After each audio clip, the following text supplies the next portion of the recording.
that permits a person to skip Ramadan is for a woman to be in her menses or in her postnatal bleeding, or what is known as an-nifas. So this, alhamdulillah, was mentioned in a previous class, and it is crystal clear that women who have this excuse must not fast, and they as well must make up for these missed days later on when such an obstacle is uplifted.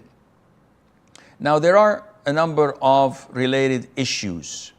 For example, if a woman was fasting and while fasting, she sees her menses few seconds before sunset, the fasting is invalid. She fasted the whole day.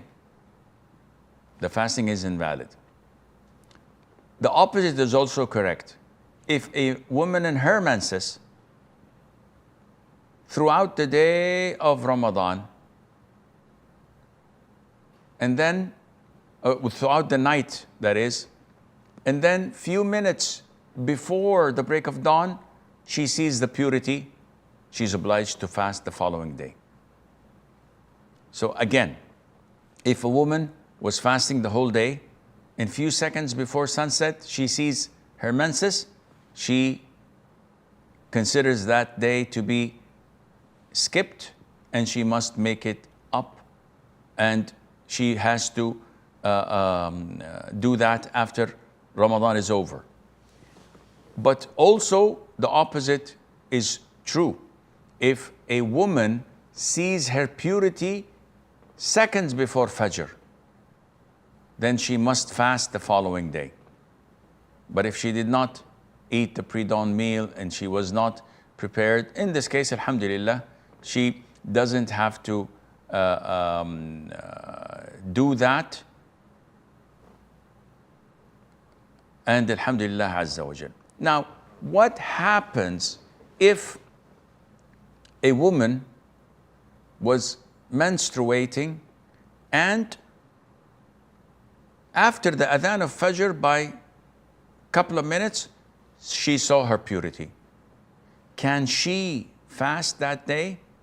The answer is no. Why? She didn't eat, she didn't drink.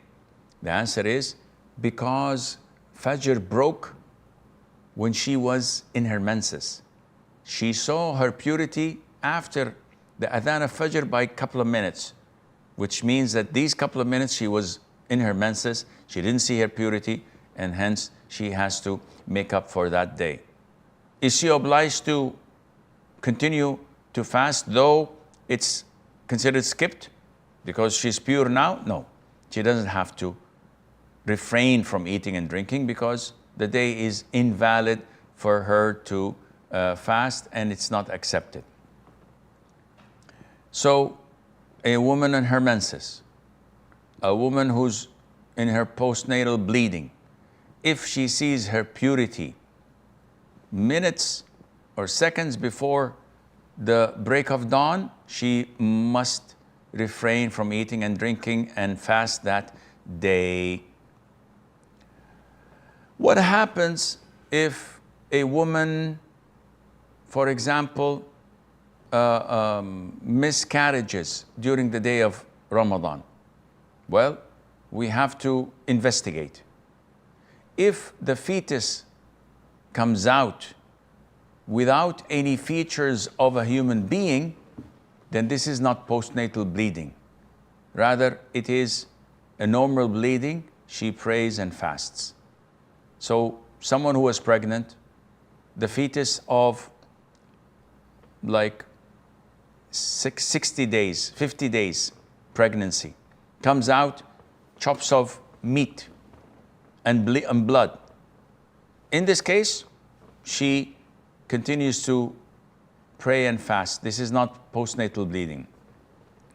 If the fetus comes out in the form of a human being with a head, arms, and legs, in this case, this is postnatal bleeding. She refrains from fasting and praying. And usually this happens after the pregnancy is 80 days and above.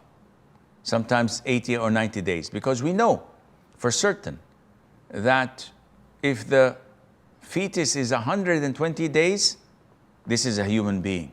And the soul has been breathed into it.